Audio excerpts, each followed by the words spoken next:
soutien à Richard et au collectif est à disposition à la table, voilà, qui fait du bruit là, Christian Véraud. Et donc le collectif, dans le cadre du rassemblement, a souhaité organiser des prises de parole. Pour le collectif BDS 57, je donne la parole à Richard.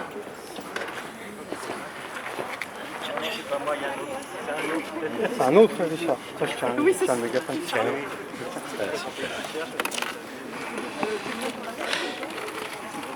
Oui. J'appuie sur le bouton ici. Oui, bonjour. Donc oui, je m'appelle Richard. Aujourd'hui, Teva accuse BDS. Il faut pas diriger vers le haut, mais vers l'horizontale. Teva a dû se défendre il y a peu de temps contre des accusations de corruption. Elle a payé pour éviter un procès. Mais aujourd'hui, à Metz, Goliath Teva accuse le président de BDS, Richard Srogosz. Teva accuse Richard de discrimination à caractère antisémite. Le fondement de l'accusation est la loi sur la presse, la loi de 1881, qui est une des lois fondatrices de la République. Je rappelle que la loi réprime ceux qui auront provoqué à la discrimination, à la haine ou à la violence à l'égard d'une personne ou d'un groupe de personnes à raison de leur origine ou de leur appartenance ou de leur non-appartenance à une ethnie, une nation, une race ou une religion déterminée. Appartenance, non-appartenance.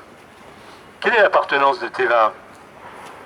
La réponse, elle est dans les statuts de la société, elle appartient à ses actionnaires. Teva est une société multinationale, elle est cotée à la bourse de Tel Aviv et à la bourse de New York. Les marchés financiers sont mondialisés, vous le savez, les actionnaires ne sont pas seulement israéliens ou américains, ils sont de tous les pays. L'accusation portée par Teva serait qualifiée de délirante par un expert psychiatrique. Mais pour les sociétés, même pour les pharmaceutiques, la justice ne fait pas appel à la psychiatrie. Quelle est l'action de BDS? Le S de BDS signifie sanction. BDS agit pour sanctionner une politique d'État, la politique d'Israël.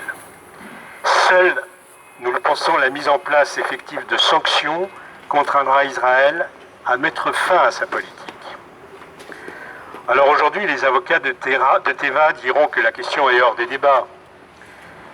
Mais si le procès a une apparence BDS, il a une réalité qui est Israël.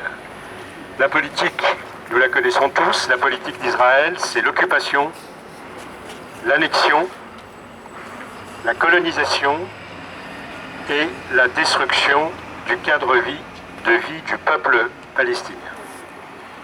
Est-ce que BDS est le seul à le dire? Non. L'Organisation des Nations Unies l'affirme.